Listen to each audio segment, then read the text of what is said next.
আসসালামু আলাইকুম everyone, welcome to my channel. এই প্রচন্ড গরমে আমাদের সবারই কিন্তু অবস্থা খুবই খারাপ এবং নাজেহাল। আবার কেউ কেউ তো অসুস্থ হয়ে পড়েছে। ঘরে থাকা 2 থেকে 3টি উপকরণ দিয়ে যদি ঠান্ডা পুষ্টিকর কিছু তৈরি করে দেয়া যায় তাহলে কিন্তু পরিবারের বড় থেকে ছোট সকলেই খুবই পছন্দ করবে। তো আজকে আমি বাদাম আর খেজুর দিয়ে মাত্র 5 মিনিট সময় হাতে নিয়েই ভীষণ মজার ঠান্ডা ঠান্ডা একটি বাদামের শরবত তৈরি করে দেখাবো। এটি তৈরি করা খুবই সহজ আর খেতেও হয় অসম্ভব মজাদার। কথা বাড়াচ্ছি না, চলুন সহজেই রেসিপিটি দেখে নিচ্ছি। এই রেসিপিটি তৈরি করার জন্য প্রথমেই চুলায় একটি কড়াই আমি প্রায় 1.5 কেজি বা 700 ml পরিমাণ তরল দুধ নিয়ে নিয়েছি। এখন চুলার আঁচ মিডিয়ামে রেখে আমি দুধটাকে জাল করে নেব। কিছুক্ষণ পরেই দেখতে পাবেন দুধে এরকম বলক আসতে শুরু করেছে। তো ঠিক এই পর্যায়ে আমি এর মধ্যে অ্যাড করে দিচ্ছি 2 টেবিল চামচ পরিমাণ গুঁড়া দুধ। তো সাথে সাথে এই গুঁড়ো দুধটাকে খুব ভালোভাবে লিকুইড দুধের সাথে মিশিয়ে নিতে হবে যাতে গুঁড়ো দুধটা দলা পেকে না যায়। এখানে গুঁড়ো দুধটা দিলে কিন্তু দুধটা অনেকটাই ঘন হয়ে আসবে আর এই লাচ্ছিটাও খেতে অসাধারণ লাগবে। তারপর মিষ্টির জন্য এখানে আমি দিয়েছি 1 টেবিল চামচ পরিমাণ চিনি। চিনির পরিমাণটা খুব বেশি দেওয়ার প্রয়োজন নেই, তাহলে খুব বেশি মিষ্টি হয়ে গেলে কিন্তু এই লাচ্ছিটা খেতে একদমই ভালো লাগবে না। তো চিনিটাকেও আমি দুধের সাথে খুব ভালোভাবে মিশিয়ে নিয়েছি। তো মোটামুটি 700 ml দুধকে আমি কিছুটা সময় নিয়ে জাল করে কিছুটা ঘন করে নিয়েছি। এখন চুলা বন্ধ করে এটাকে আমি ফ্রিজে নর্মাল টেম্পারেচারে রেখে ঠান্ডা করে নেব। এই লাচ্ছি তৈরি করতে কিন্তু ঠান্ডা দুধটাই ব্যবহার করতে হবে। তো আমি এখানে ফ্রিজের নর্মাল টেম্পারেচারে 2 ঘন্টার মতো এটাকে রেখে দেবো। আপনারা চাইলে ডিপ ফ্রিজেও রেখে দিতে পারেন, সেই ক্ষেত্রে আধা ঘন্টা বা 45 মিনিট রেখে দিলেই চলবে। এবার অন্য একটি বাটিতে আমি প্রথমে কাজু বাদাম নিয়েছি প্রায় 10টির মতো, তারপর কাঠবাদাম দিয়ে দিচ্ছি 10টি। এবার এখানে আমি খেজুর নিয়েছি প্রায় 7 থেকে 8টির মতো। খেজুরের ভেতরের যে বিচিটা আছে সেটা ফেলে আমি এইভাবে খেজুরটাকে পরিষ্কার করে এর মধ্যে দিয়ে দিচ্ছি। আশা করি আপনারা দেখেই বুঝতে পারছেন, এভাবেই 7 থেকে 8টি খেজুর আমি এর মধ্যে দিয়ে দিচ্ছি। খেজুর বাদাম দেওয়ার কারণে কিন্তু এই ড্রিঙ্কসটা অনেকটাই স্বাস্থ্যকর হবে আর বড় থেকে ছোট সকলেই কিন্তু খেতে পারবে। এবার এর মধ্যে আমি প্রায় 1/2 কাপ পরিমাণ লিকুইড দুধ দিয়ে দিচ্ছি। যে দুধটা আমি কিছুক্ষণ আগে জাল করেছিলাম সেখান থেকে 1/2 কাপ দুধ আমি এর মধ্যে দিয়ে দিয়েছি। এখন এই বাদাম আর খেজুরগুলোকে আমি দুধের মধ্যে ভিজিয়ে রাখবো প্রায় আধা ঘন্টার মতো। তারপর এখানে আমি নিয়েছি 2টো পাকা কলা। এবার এখান থেকে একটি কলা নিয়ে খোসা ছাড়িয়ে নিচ্ছি। তারপর একটি ছুরি দিয়ে কলাটাকে আমি এইভাবে স্লাইস করে কেটে নিচ্ছি। আশা করি আপনারা দেখেই বুঝতে পারছেন। আপনারা চাইলে কলার পরিবর্তে আইসক্রিমও ব্যবহার করতে পারবেন, যার যেটা পছন্দ সেটা অ্যাড করে দিবে। তবে কলাটা দিলে এখানে লাচ্ছিটা অনেকটাই পুষ্টিকর হবে। তো 2টি কলাই আমি এরকম গোল করে কেটে নিয়েছি। কেটে রাখা কলাগুলোকে আমি একটি বাটিতে উঠিয়ে নিচ্ছি। তো যখন আমার ফ্রিজে রাখা লিকুইড দুধটা ঠান্ডা হয়ে যাবে এখন আমি সরাসরি লাচ্ছিটা তৈরি করে নেব। সেই জন্য এরকম একটি ব্লেন্ডার জার নিয়ে নিয়েছি। এবার এর মধ্যে প্রথমেই ঠান্ডা করে রাখা দুধটা আমি দিয়ে দিচ্ছি। তারপর ভিজিয়ে রাখা বাদামগুলো আমি এর মধ্যে অ্যাড করে দিচ্ছি। এবার দিয়ে দিচ্ছি কেটে রাখা কলাগুলো। তারপর সবশেষে এখানে আমি অ্যাড করে দিচ্ছি আরও 2 চা চামচ পরিমাণ পাউডার মিল্ক বা গুঁড়ো দুধ। অনেকেরই দুধের গন্ধটা পছন্দ না, সেই ক্ষেত্রে আপনারা চাইলে এখানে সামান্য পরিমাণ এলাচের গুঁড়ো ব্যবহার করতে পারবেন। এইবার ব্লেন্ডার জারের ঢাকনাটা বন্ধ করে দিচ্ছি। তারপর এটাকে আমি ব্লেন্ড করে নেব। মোটামুটি 5 মিনিট সময় নিয়ে ব্লেন্ড করে নিলেই কিন্তু তৈরি আমাদের ঝটপট ভীষণ মজাদার এবং পুষ্টিকর একটি দুধের লাচ্ছি।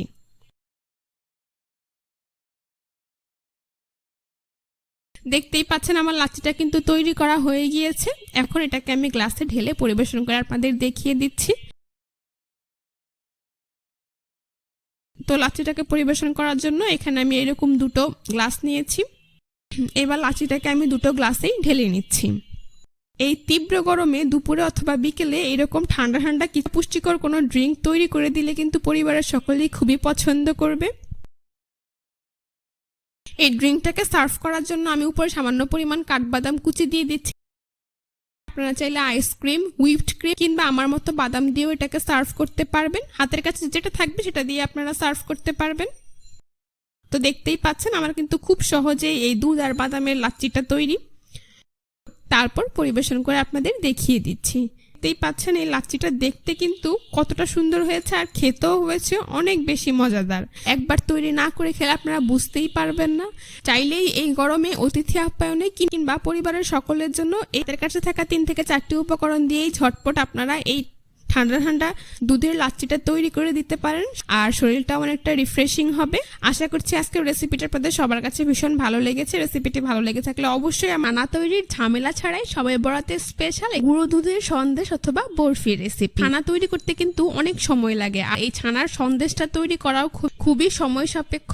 তাই ঘরে শুধুমাত্র গুঁড়ো দুধ থাকলেই ঝটপট আপনারা কোনো রকম ঝামেলা ছাড়াই এই গুঁড়ো দুধের সন্দেশটা তৈরি করে দিতে পারবেন।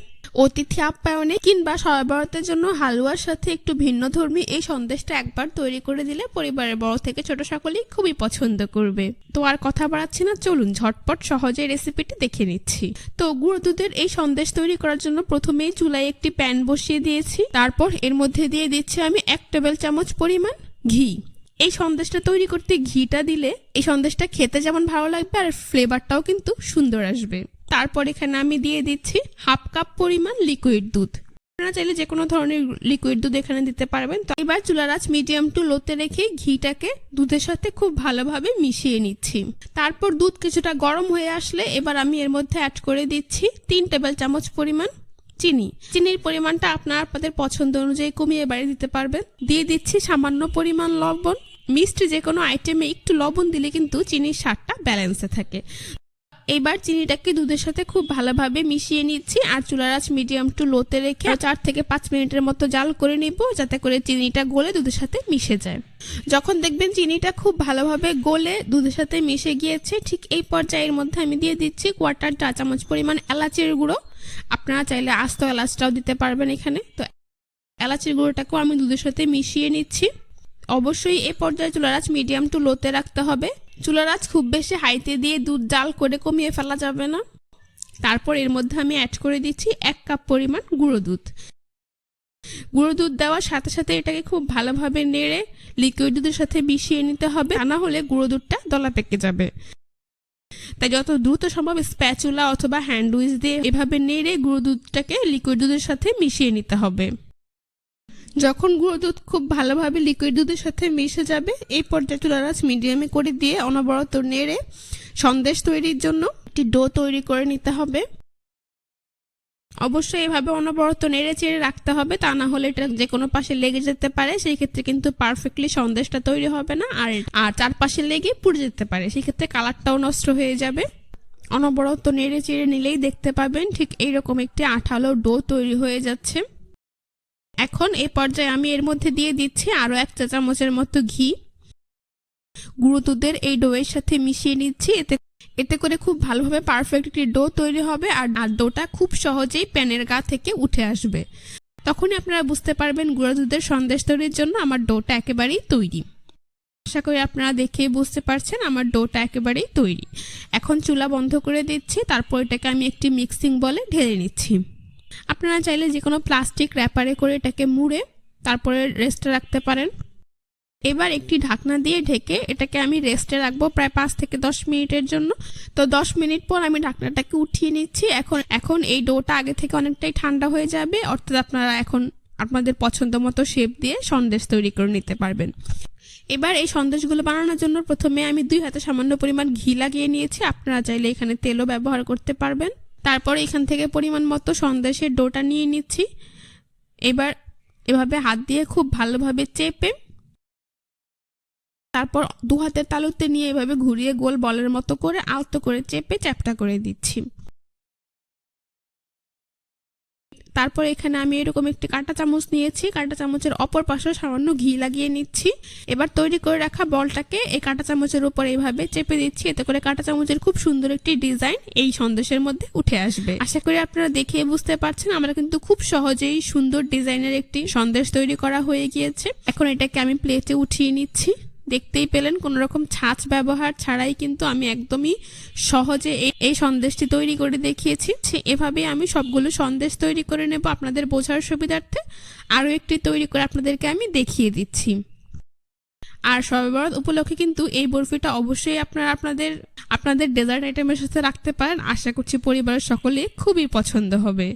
দেখতেই পাচ্ছেন কত সহজেই কিন্তু আরও একটি বরফি আমার তৈরি করা হয়ে গিয়েছে। এখন এটাকেও আমি প্লেটে উঠিয়ে নিচ্ছি। এভাবে আমি সবগুলো বরফি তৈরি করে নিয়েছি। এখন তৈরি করে রাখা এই বরফিগুলোকে আমি প্রায় 1 ঘন্টার মতো রেস্টে রেখে দেবো, অথবা আপনারা চাইলে ফ্রিজের নর্মাল টেম্পারেচারেও রেখে দিতে পারেন 1 ঘন্টার মতো, তাহলে এটা পারফেক্টলি সেট হয়ে যাবে।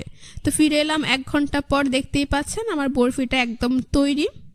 মাত্র 2 থেকে 3টি উপকরণ দিয়ে কোনো রকম ঝামেলা ছাড়াই এই বরফিটা আমি তৈরি করে নিয়েছি। আশা করি আপনারা দেখেই বুঝতে পারছেন বরফিটা দেখতে মাশাআল্লাহ কতটা সুন্দর হয়েছে, আর এটা খেতেও কিন্তু হয়েছে অসাধারণ। তো বরফিগুলোকে আমি আপনাদেরকে ভেঙে দেখিয়ে দিচ্ছি। দেখতেই পাচ্ছেন একদমই সফট, বাচ্চারা খেতে খুবই পছন্দ করে, পরিবার ছোট থেকে বড় সকলের কাছেই কিন্তু খুবই ভালো লাগবে। রেসিপিটি ভালো লেগে থাকলে অবশ্যই আমার চ্যানেলটি সাবস্ক্রাইব করবেন, পাশে থাকা বেল বাটনটি অন করে দিবেন। আজ এ পর্যন্তই, সবাই ভালো থাকবেন, সুস্থ থাকবেন, আল্লাহ হাফেজ।